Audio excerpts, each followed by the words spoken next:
What is going on, everyone? It's Justin here, and today I've got a video of the apps that I use on my iPad Pro, both for entertainment and also for business, as well as a look into iOS 14 and some of the features that I'm most excited about as someone who has started to use the iPad much more.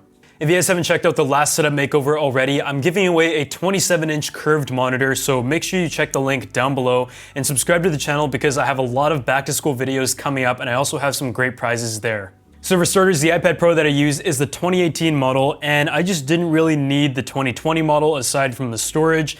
And I usually use this on flights, take this around for travel, and it's become like my main hub for portable use from a work standpoint. I think the big reason why I started using it a lot more is because of the Magic Keyboard, and I feel like that is one of the best accessories despite its price.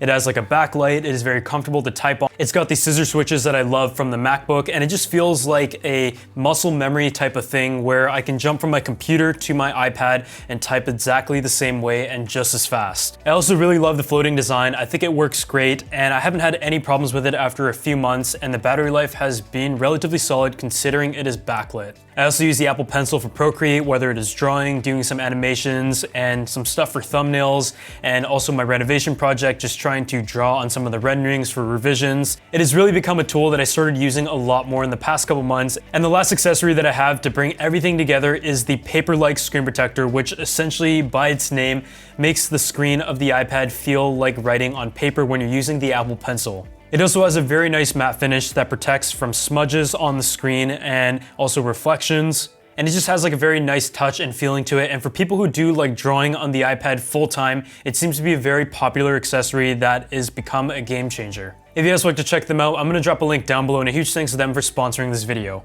So when it comes to the apps on the iPad itself, you can see in the homepage, I keep things very simple. It's got a lot of the default applications like email, it's got like Twitter, social media, YouTube, and Netflix.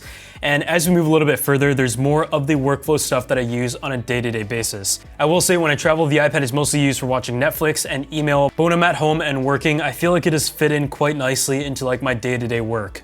So the app that I probably use the most is Apple Notes, and that is just because it has like all the stuff that we use in it, such as like the video notes, the active to-do list, some of the planning, and just like a place where I can dump all the ideas and organize them a little bit later. We have also transitioned into Notion, which I'm gonna talk a bit more of, but right now like the central hub is in Apple Notes, and as you guys probably see, I also have Dropbox for like my file sharing, WordPress for a website that we're working on, and I also use Lightroom quite a bit because I just find it is easier to edit photos on a tablet. So as you guys probably see here, I'm just working on a photo right now. And in terms of like drawing different masks and everything, you can do that all from the tablet, which is nice. And with the cloud setup of Adobe, I'm able to access every single file that I need from my phone, my laptop, and also my iPad.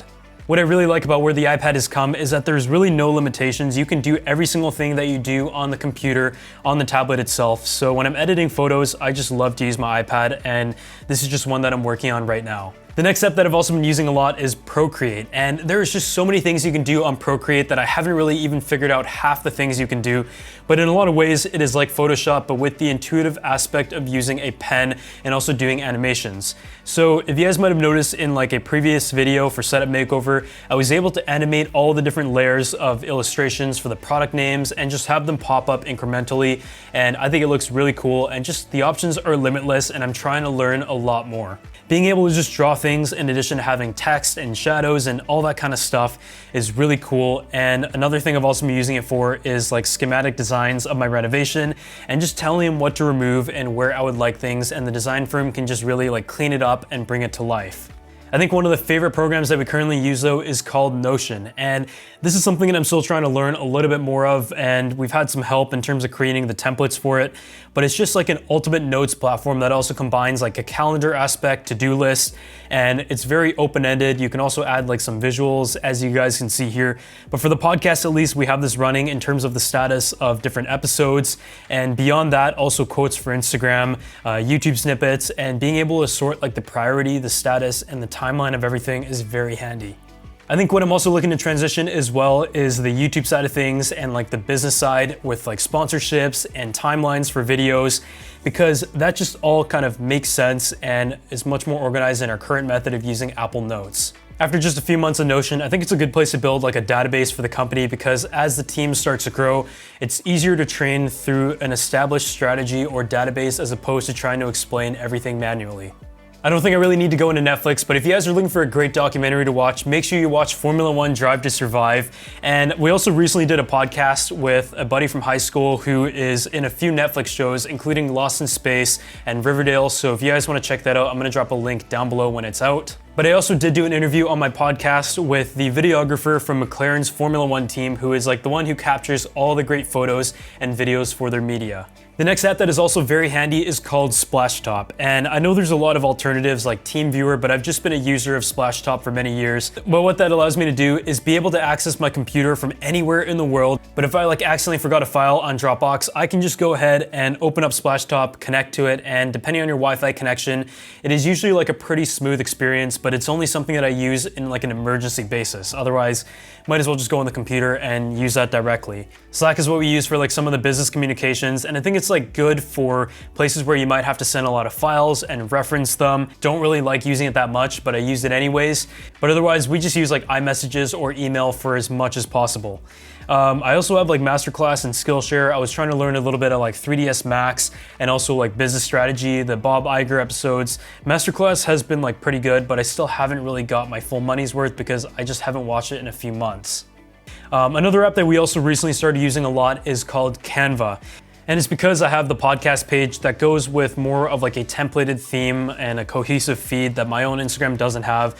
So Canva has just so many templates on here. I believe it's something like 400,000. And for about $10 on the pro version, you have access to all of that as well as all the stock images. There's like 3,000 fonts and 100 gigabytes of like cloud storage for your team. But I think even though we customize everything very specifically when it comes to Canva, it is just good to have like a starting point that you can work from and get some ideas for so many different ways that you can do Instagram stories, photos, and also YouTube thumbnails. So we use that for a variety of everything. From an accounting standpoint, I use QuickBooks Online, and I've been very happy with like the customer service on that. And personally, I don't really touch anything in accounting. I have Trevor do all that stuff, and occasionally, very occasionally, I'll go in and check just to make sure everything is in line. But for the most part, the accounting firm takes care of kind of the back end of that. And what we do in-house is just insert the receipts, expenses, and categorize things accordingly to make it easier for the accounting firm to organize.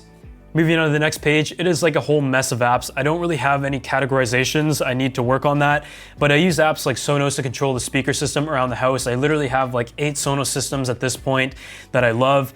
And in terms of like some of the other ones, I may use like Photoshop Fix or Photoshop Express just to make some minor tweaks on a photo. But I feel like outside of Lightroom, if I need to do like any extensive edits or masking to a photo, I would rather just do that on a computer when I have access to it. Last but not least, one of the hardest things to do in like social media is just keeping up with all the platforms. You guys probably know from my personal Instagram, justin.tse, I rarely post. I have like a post every month or so, maybe sometimes every couple weeks, you never really know.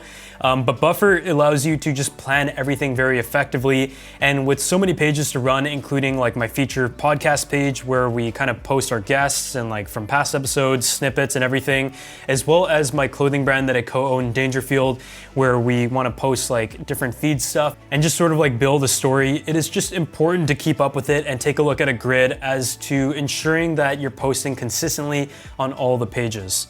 So what I like about Buffer is I can just put all the images here, the team can put images here, we can approve them, schedule them, and just visually take a look at what the content calendar is, how things go together, and also how they look on a calendar, just to ensure you're not posting too much stuff across all the pages at the same time.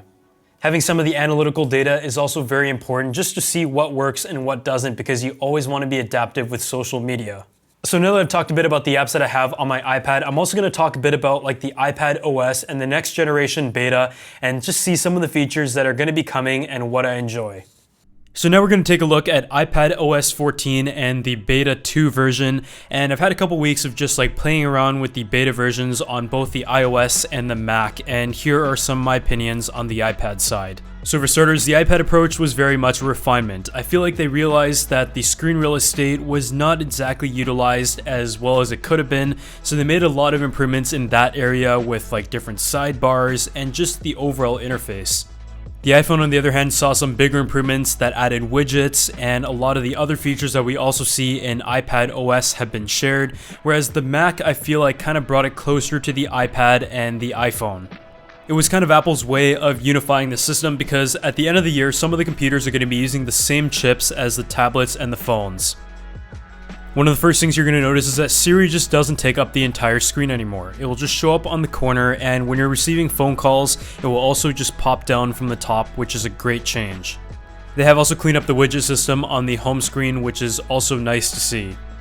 As someone who uses Notes a lot, I also like the fact that they've divided it into the sidebar option and really utilized the horizontal space on the iPad. The folders, the notes, and the one that you're viewing is all divided into its own tab, so it's quick and easy to access everything. An area that they've also expanded the capability of is the Apple Pencil, and when you're in the search bar, you can just go ahead and handwrite and it will recognize that and turn it into text. This just makes input much easier if you already have the Apple Pencil in your hand, and it also has a few gestures, so if you want to select something, just draw a circle around it. If you want to delete it, just start to scribble over it, and obviously if you want to write something new, just write directly on that line. So for stuff like reminders and to-do lists, that makes it very fast. Even though this is just a beta version, you can tell that even from my ugly writing, it was able to detect it no problem. Otherwise, a lot of the other changes though are similar ones to iOS 14 on the iPhone that have been brought over, such as the refinements to messages and mail, Safari and stuff. So if you guys want to check that out, I'm going to drop a link to my iOS 14 video down below.